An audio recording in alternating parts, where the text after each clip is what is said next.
Сәлеметсіздер ме оқушылар? Бүгінгі сабағымыздың тақырыбы рационал сандарға арифметикалық амалдар қолдану. Сабағымыздың мақсаты рационал сандар мен арифметикалық амалдарды орындауға арналған есептер шығару.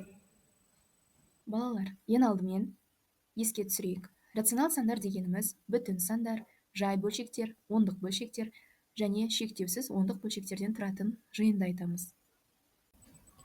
Қосу мен азайту амалдарының қасиетіне тоқталайық. Қосу амалының бірінші қасиеті, яғни А қосылған Б тең Б қосылған А-ға, бұл бізде ауыстырымдылық қасиеті. Келесі терімділік қасиеті көрсетілген. Және кез келген санға 0 санын қосатын болсақ, санның өзі шығатынын барлығымыз білеміз. Қарама-қарсы сандардың қосындысы бізде әрқашанда 0-ге тең. Келесі азайту амалының қасиетіне тоқталатын болсақ, бірдей сандарды азайтатын болсақ 0 шығады, және кез келген саннан 0-ді азайтатын болсақ, санның өзі шығады, және 0-ден санды азайтатын болсақ, теріс таңбадағы санның өзі шығады.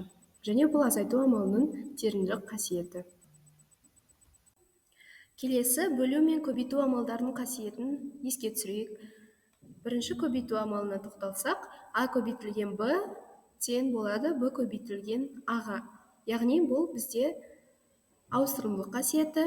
Келесі А көбейтілген Б жақшаның ішінде көбейтілген С тең А көбейтілген жақшаның ішінде Б көбейтілген С-ға тең. Яғни бұл терімділік қасиеті. Және кез келген санды 0-ге көбейтетін болсақ, 0 шығатынын білеміз. Кез келген санға 1-ді көбейтетін болсақ, санның өзі шығады. Ал бұл қасиет, яғни санды -1-ге бөлетін болсақ, теріс таңбадағы санның өзі шығады, яғни -А. Келесі бөлу амалының қасиеті, бізде бірдей сандарды бөлетін болсақ, мәнінде 1 шығады, және кез келген санды 1-ге бөлетін болсақ, санның өзі шығатынын білеміз. Кез келген санды -1-ге бөлетін болсақ, теріс таңбадағы санның өзі шығады, яғни -А. Келесі 0-ді санға бөлетін болсақ, әрқашанда 0 шығатынын еске түсірейік. Бұл бізде бөлу амалының терімділік қасиеті берілген. Яғни осы қасиеттерді еске түсіре отырып, алдағы уақытта тапсырмаларды орындаймыз. Назарларыңызға таңбалар ережесінде қойып қойдым. Яғни теріс таңбалы, оң таңбалы сандарды көбейту барысында, бөлу барысында және жақшаны ашу барысында қандай нәтиже алатынымызды бәріміз білеміз. Енді мына тапсырманы орындап көрейік. Бұл тапсырма қатесін табыңыз деп аталады. Берілген 6 есепте бізде қате есеп және дұрыс есепте кездеседі. Егер есебіміз дұрыс болатын болса, қасына плюс таңбасын қойып кетейік. Қате болатын болса, дұрыс жауабын қасына жазып кетейік. Сосын барлығымыз өзімізді тексереміз. Назарларыңызда есептің дұрыс жауаптары, яғни бірінші есепте бізде қарама-қарсы сандардың қосындысы беріліп тұр.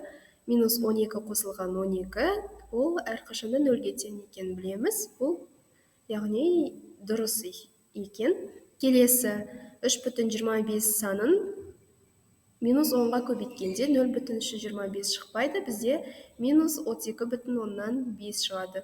Келесі үшінші есеп -5,2-ге 4-ті қосатын болсақ, 1,2 дейді. Бізде таңбадан шатасқан. Сондықтан бізде дұрыс жауабы -1,2 болады. Келесі төртінші есепте -72-ні 8-ге бөлетін болсақ, -9 шығады. Яғни бұл есеп дұрыс.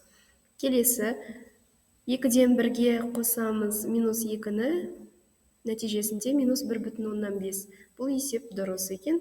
Келесі 6-шы есеп 3 санын көбейтеміз -5 қосылған 4-тің қосындысына, нәтижесінде 1 дейді, бірақ біздің дұрыс жауап ол -1-ге тең. Балалар, енді мына тапсырманы орындайық. 7 көбейту -3 қосылған -7, -28. Келесі -2-ні -7-ге көбейтсек, нәтижесінде 14, 14-тен 12-ні азайтсақ, дұрыс жауабы 2. Келесі 35 азайту -5 көбейтілген 6, яғни бірінші көбейтуді орындасақ, нәтижесінде -30, 35-ке 30-ды қосатын болсақ, 75. Дұрыс жауабы. Келесі 40-ты минус 4-ке бөлетін болсақ, минус 10. Оған қоссақ 5-ті, минус 5. Келесі 64-ті минус 8-ге бөлетін болсақ, минус 8, минус 8, минус 9. Нәтижесінде минус 17. Келесі 17 азайтылған минус 16 бөлінген 4, яғни бірінші бөлуді орындасақ, нәтижесінде 21 шығады. Келесі минус 21-ді минус 7-ге бөлсек 3, 3 азайтылған 9, минус 6. Минус 42-ні 7-ге бөліп 10-ға қоссақ, нәтижесінде 4-ті аламыз. Келесі минус 27-ні бірінші 3-ке бөлсек минус 9, 27-ге 9-ды қоссақ 36. Осымен ойынымыз аяқталды. 9-да 9. Енді сіздермен мына тапсырманы орындайық. Бөлу мен көбейту амалдарының қасиетін қолданып есептеңіз дейді. Бірінші есепте бізде көбейтіндіні бөлуіміз керек 0,8-ге. Біз бұл жерде бөлудің терімділік қасиетін қолдансақ болады, себебі есептеу бізде тез солай орындалады. Минус 3,2-ні бірінші 0,8-ге бөліп алып, содан шыққан мәнді 1,4-ге көбейтетін болсақ, бізде минус 4 көбейтілген 1,4, нәтижесінде минус 5,6-ны есептеп шығамыз. Келесі екінші есепте минус 9,3-ті көбейту керек 7,1-ге, оны бөлуіміз керек минус 3,1-ге. Бізде бұл жерде ауыстымдылық және терімділік қасиетін қолдана отырып, 9,3-ті бірінші 3,1-ге бөліп алайық. Одан кейін, одан шыққан мәнді 7,1-ге көбейтсек, яғни 3 көбейтілген 7,1 бізде 21,3 деген мәнді береді екен. Балалар, енді мына тапсырмаларды өзіміз орындап көрейік. Мына берілген амалдарды есептеп шығарыңыз. Енді есебіміздің мәнін тексерейік. Яғни бірінші есепте бізде аралас санның көбейтіндісін азайтуымыз керек 7-ге. Яғни минус 2,11-ден 3-ті минус 2,5-тен 1-ге көбейту үшін біз аралас санымызды бұрыс бөлшекке айналдырып аламыз.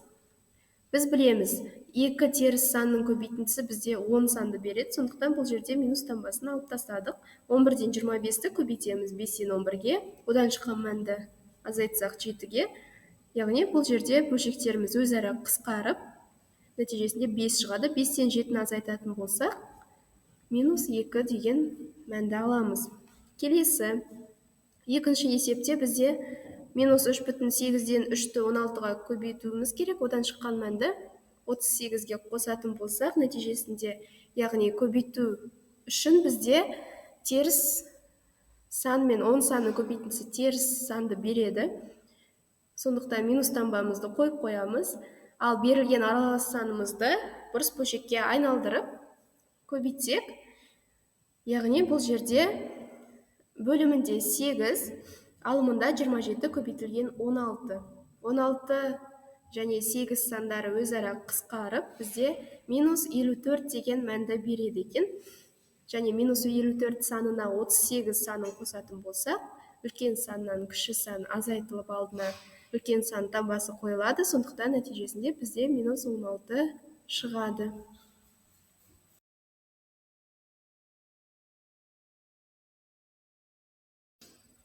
Оқушылар, енді мына есепті шығарып көрейік, және жауабын қазір бірге тексереміз. Енді есептің дұрыс шығарылуына назар аударатын болсақ, яғни 24-тен 5 көбейту минус 2,7, қосу 24-тен 5 көбейтілген минус 3,3. Яғни байқағанымыз бұл жерде 24-тен 5 ортақ көбейткіш болып табылады. Сондықтан 24-тен 5-ті біз жақшаның сыртына шығарып, жақшаның ішінде минус 2,7 қосылған минус 3,3-ті қосып аламыз. Одан кейін 24-тен 5-тің өзін жазып қойып, қосындының мәні бізде минус 6-ға тең. Берілген бөлшегімізді минус 6-ға көбейтетін болсақ, яғни 24 саны бізде 6 санымен қысқарып, нәтижесінде минус 4/5. Яғни минус 4/5 дегеніміз бұрыс бөлшек болып табылады. Оны аралас санға айналдыратын болсақ, минус 1/4/1. Яғни есебіміздің дұрыс жауабы минус 1/4/1 екен. Егер де сіздерге видео сабақ ұнаса, кері байланыс ретінде лайк және комментарий қойып кетіңіздер. Назарларыңызға рахмет.